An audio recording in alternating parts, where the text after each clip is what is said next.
Magandang araw, mga kaibigan. Sa video na ito, tatalakayin natin ang aklat na Don't Sweat the Small Stuff na isinulat ni Richard Carlson.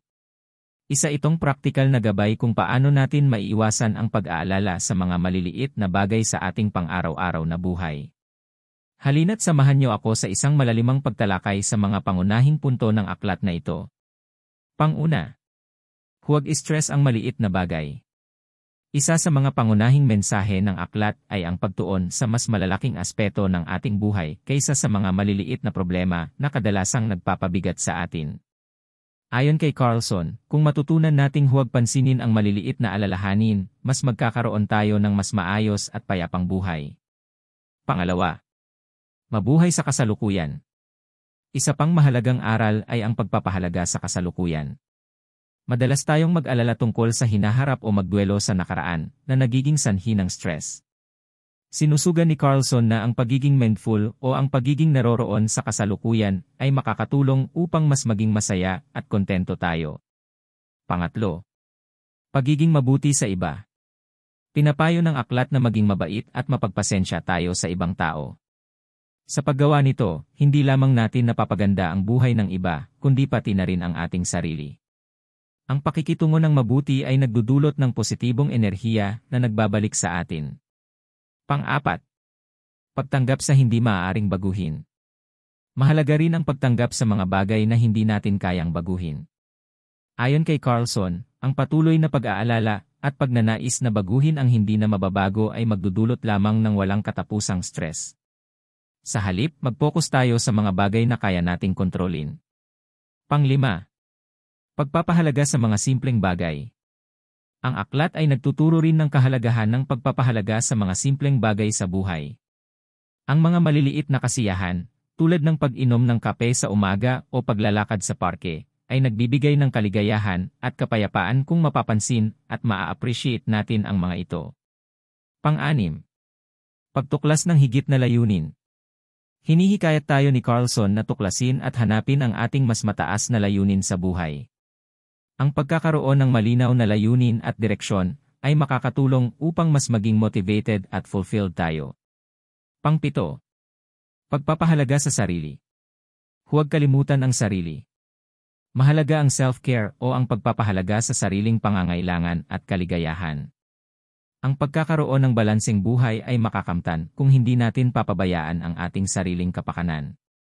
Pang-walo, simpleng pamumuhay.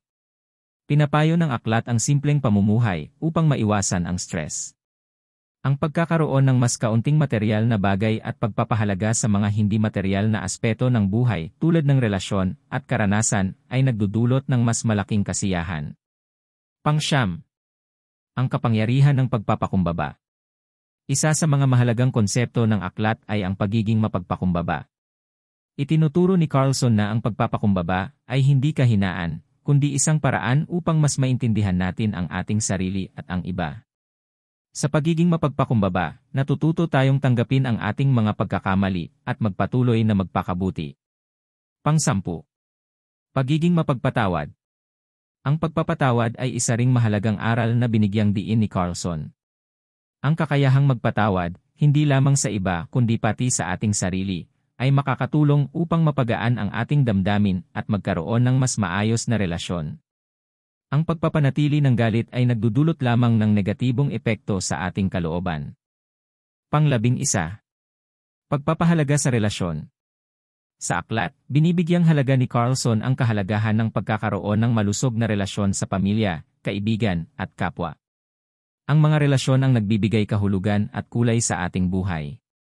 Sa pamamagitan ng pagpapahalaga at pag-aalaga sa mga relasyon, nagkakaroon tayo ng suporta at pagmamahal na kailangan natin sa bawat araw.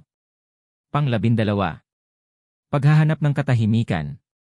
Hinihikayat ni Carlson ang paghahanap ng katahimikan at kapayapaan sa ating abalang buhay.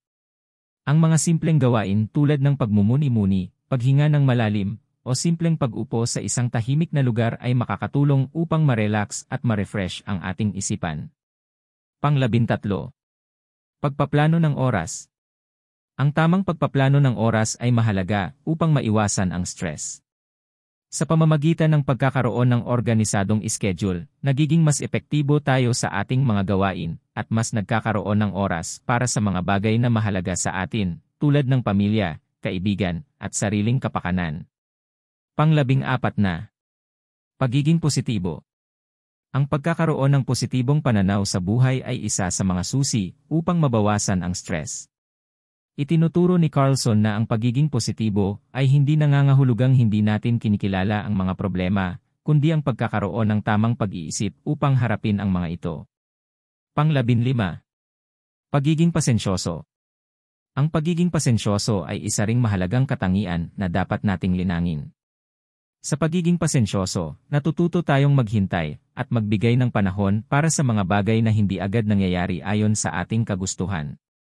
Ang pasensya ay nagdudulot ng kalma at kapayapaan sa ating kalooban. Pang-16 na. Pagbabawas ng karamihan.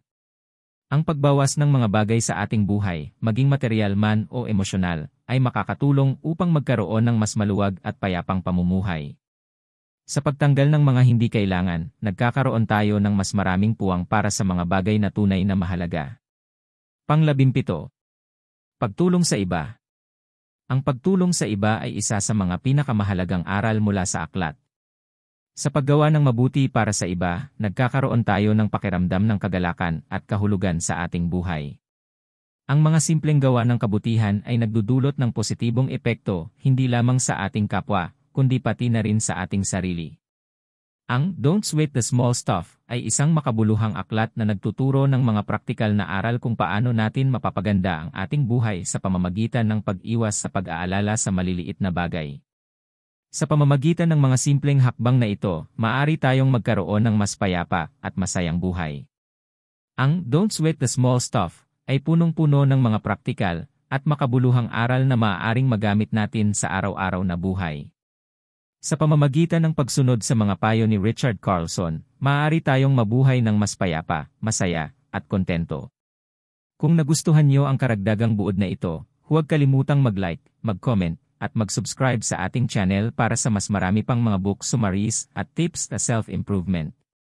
Maraming salamat sa inyong pakikinig. Hanggang sa muli!